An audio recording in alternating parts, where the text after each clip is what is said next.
introduce the knives for, but I'm going to introduce the designer of this next knife, and then we'll talk more about that knife as we get going. So I'm proud to introduce, let's see if it's coming through. Tyler, can you hear me? Yeah, I can hear you. Can you hear me? Yeah, I can hear you loud and clear. Awesome. All right. Tyler, I've had your knife in hand the last few days. I've done some product videos on it. I've done some testing with it. I'm a big, big fan. Why don't you tell everyone what knife is yours on the table here, and I'll show it off for you. Uh, the Deckhand is my design.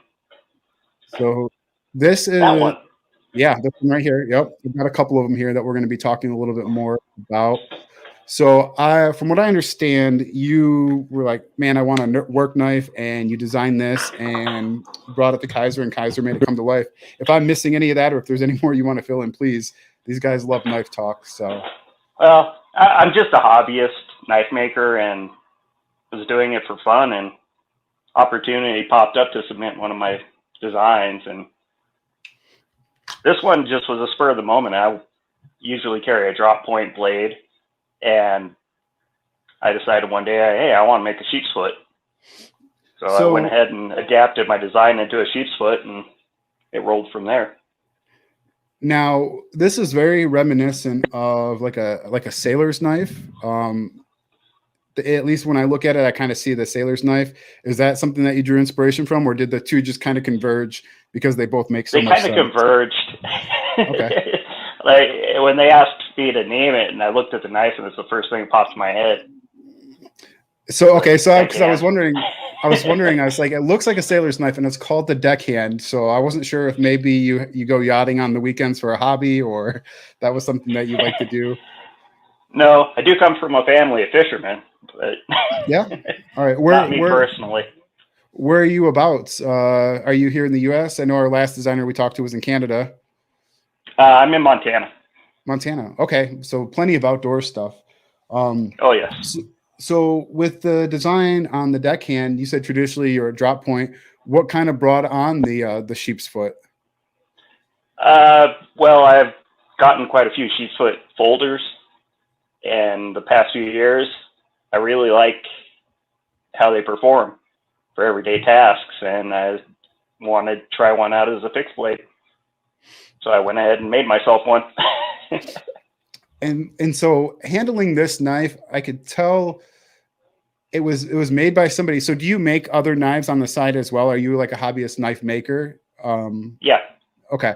So you do your own custom stuff. I can tell somebody who designed this knife had a lot of little insights. So to start things off, like the sharpening choil on here is awesome. Like where the plunge goes in, where the sharpening choil is. That makes so much sense. And for somebody who's been in the hobby for about 10 years, it's almost an afterthought on some knives. And I like that you it plays a really prominent role in the design of this blade. And I really like that. Yeah, I wanted to go with the bigger sharpening choil because I sharpen knives all the time. And hitting that back of your plunge with your sharpener is just a constant hassle. With the bigger sharpening choil, it kind of alleviates that problem.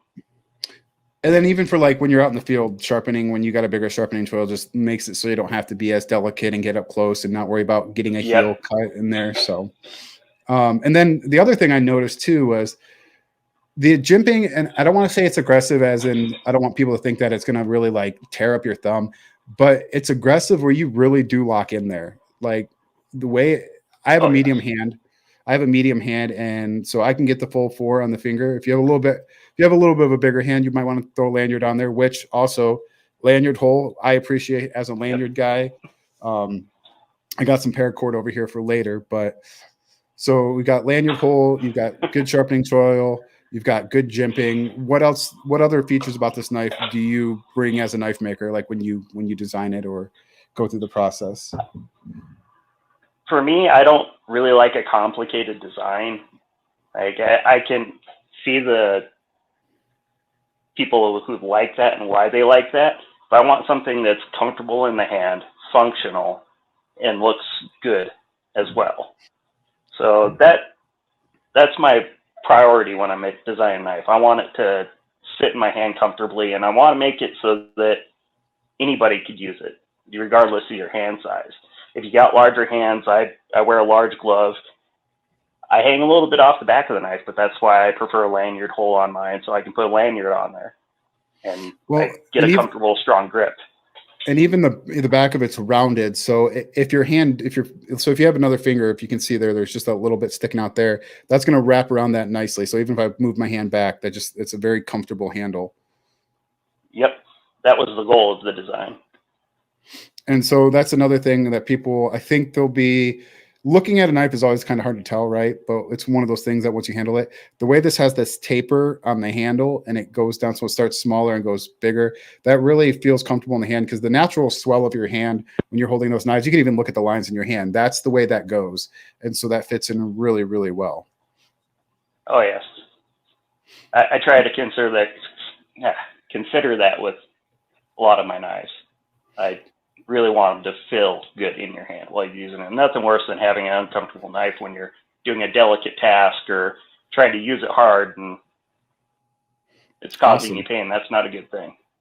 And so one of the things that I want to know about this is, was this a you choice or was it a Kizer choice? I know sometimes the two collaborate. So this actually has G10 liners under the micarta, which is a really nice look and nice touch on these.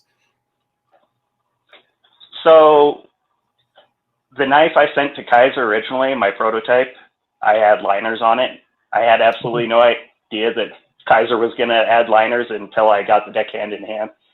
And it was a really nice surprise. I think it looks great.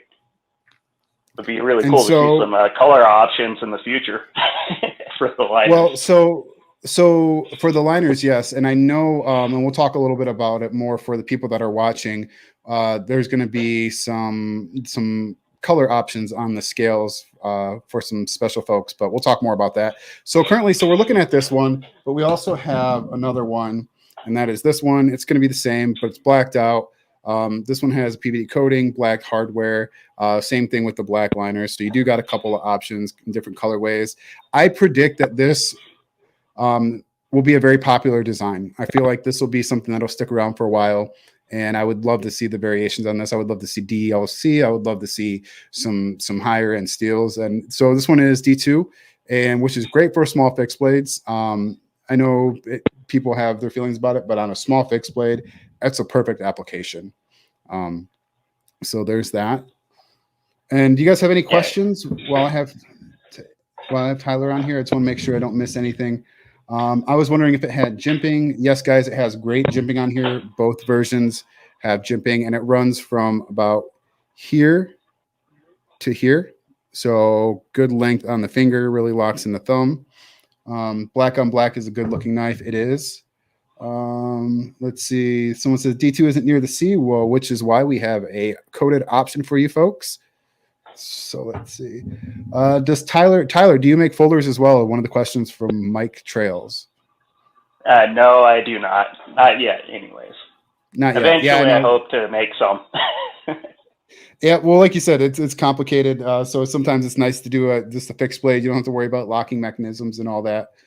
Let's see. People want to know when you're going to submit a drop point design to Kizer. Someone really likes the satin. They say, take my money. Fantastic design. Well, I have talked to Kizer about doing other ones, and if this design goes over well, which I'm hoping it does, then there's possibility of seeing other blade shapes in the future. And drop point, I think, definitely on top of the list. I think once these get out in the wild and people get them in hand, and just we'll cover this more later when I do the full product reveal. But here's the sheath. Got a nice pancake with a belt clip, but it's also set up for a neck carry, so you can do a neck knife if you want to. It's got the little drain hole on there, so it's just a neat little package. And I think the price point on these were coming in at $49. So I think that's it's a sub 50 full nice size fixed blade. Kizer did an excellent job with the Kydex. I have to say, great retention on them, great design. Yep, and I'm going to show this clip off once I do an in-depth talk about the product and why I like this clip once it actually goes on the belt. It's a pretty clever design. Makes it real easy to get on and off the belt. Oh yeah, it's a nice clip, and I know people are going to wonder. And yes, it's Tech-Lock compatible for large Tech-Locks, the whole pattern. So you have the option there too if you want to change out your clip. So there you go, everyone. It is TechLock compatible, and the clip is a nice touch.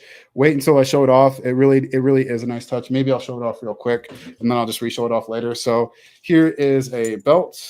So the way this works is you just take that clip and you just, let me see if I can do it. Yeah, so you just take it and slide it on, and you just pull back on that and slide it off. It's real easy for a for a small fixed blade. I apologize. My cat might bomb us on this stream. So really nice J-hook design clip. Yeah, it is. But all right, you guys have any other questions for Tyler while we have him here? Just trying to make sure I don't miss anybody. Cat bomb. Yeah, Packrat says cat bomb. He only comes in here when he wants food, though. So let's see. Hello, Manuel. All right, Tyler, is there anything you want to touch on with these guys about this design or anything else you have in the works? Not really. Just go out and buy one. Yeah. Tell me how you like it. Buy two. There's two versions. Buy two. Yeah, definitely get two of them. Get the early bird one because some special skills coming with that. Yep, you get so when we cover the early bird, we'll talk a little bit about some of the extras you get, and there are some special scales that will come with it. So I'm really excited to talk to them about that. So, but all right. Well, thank you for joining us. Let's see. I want to make sure we got any last questions. So thank you, Tyler. Great design. I'm seeing some people already saying sold in the comments. Let's see. Great touch. All right. Well, thank you for joining us from Montana. We appreciate it. I know you knife makers usually use your spare time for making knives, so I appreciate you guys coming on here and joining us. All right. Thank you for having me. All right. Thanks, Tyler. Hopefully we talk to you in the future for another product. I look forward to it. All right. Have a good one. You too. All right, everyone. So now we have